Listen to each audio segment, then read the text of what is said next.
নমস্কার, আমি সৌমদীপ, ক্যামেরায় চয়নজিতের সাথে আপনারা দেখছেন সময় 365। গত 2024-এর 9ই আগস্ট যে কলকাতার বুকে মর্মান্তিক ঘটনা ঘটেছিল, সেই ঘটনার আজকে অর্থাৎ আরজিকর মামলার আজকে রায়ের দিন। এই রায়ে সঞ্জয় রায়কে দোষী সাব্যস্ত করা হয়েছে। আমরা শুনে নেব আইনজীবীরা কি বললো এই বিষয় নিয়ে।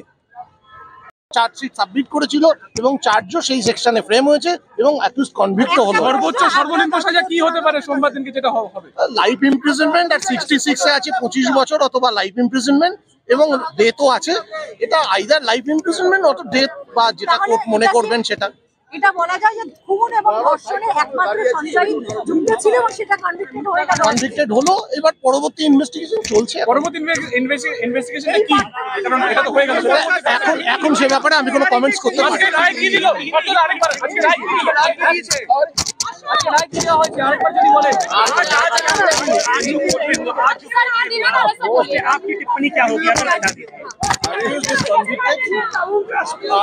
The sentence will be pronounced on Monday, and they are accused is pronounced and judgment was pronounced, and he was convicted under section 64, 66, and 103 BNS Act. अभी भी कहना है कि वो दोषी नहीं है, इस पे क्या कहेंगे आप? ये तो उसका प्ली होगा, एविडेंस जो आएगा सब तो साइंटिफिक और इलेक्ट्रॉनिक्स एविडेंस के ऊपर में बेस है, तो इसके ऊपर में हुआ है जजमेंट कोर्ट देख।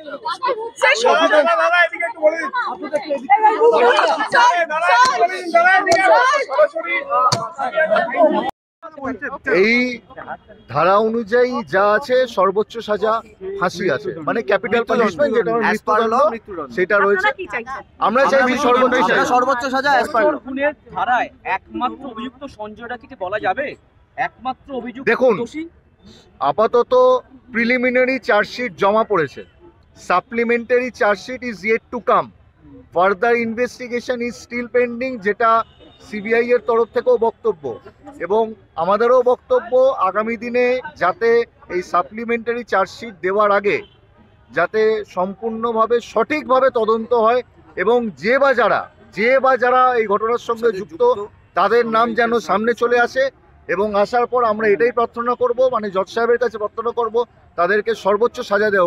তার কারণ এই যেই ঘটনাটা ঘটেছে, যেইভাবে নির্যাতিতার মৃত্যু হয়েছে, সেটাতে শুধুমাত্র তার শারীরিক মৃত্যু ঘটেনি, তার আত্মাকেও হত্যা করা হয়েছে। তো আমরা চাইবো সেই সর্বোচ্চ সাজা যেন যে বা যারা যুক্ত তারা পায়। আপাতত তো সঞ্জয় রায়কে আনা হয়েছে। সঞ্জয় রায় যে ঘটনার সঙ্গে যুক্ত এবং তার যে নলেজ আছে সেইটা পুরোপুরি কোর্টেতে উঠে এসছে এবং যে কোনো ঘটনার সঙ্গে যুক্ত থাকবে এবং যার নলেজ থাকবে সে সমানভাবে দায়ী এবং সে ডেফিনেটলি ঘটনার সঙ্গে যুক্ত। তাই সেই অর্থে যেহেতু জজ সাহেব তার সাজা ঘোষণা করেছে, সে তাকে কনভিক্ট করেছে, সেই জন্য তারাও খুশি, আমরা খুশি। আপাতত সঞ্জয় রায়কে এবং যেই সেকশনে করা হয়েছে সেটা হচ্ছে section 64 of BNS, section 66 and section 103 of BNS. এবং এটার যে সেন্টেন্সিং পার্টটা সেটা সোমবার দুপুর 12:30 থেকে শুরু হবে। সঞ্জয় রায়কে শেষবারের মতো বলতে দেওয়া হবে এবং সাবসিকুয়েন্টলি তারপরে সেন্টেন্সিং পার্টটা করবে। আরজিকরে কর্মরত চিকিৎসকের খুন ও ধর্ষণের যে মামলা, সেটি আজকে শিয়ালদা কোর্টে রায় দেওয়া হয়েছে এবং এই রায়ে সঞ্জয় রায়কে দোষী সাব্যস্ত বলে ঘোষণা করা হয়েছে এবং আগামী সোমবার 20 অর্থাৎ 20শে জানুয়ারি সাজা শোনানো হবে। এরকমই আরও তথ্য জানতে দেখতে থাকুন সময় 365।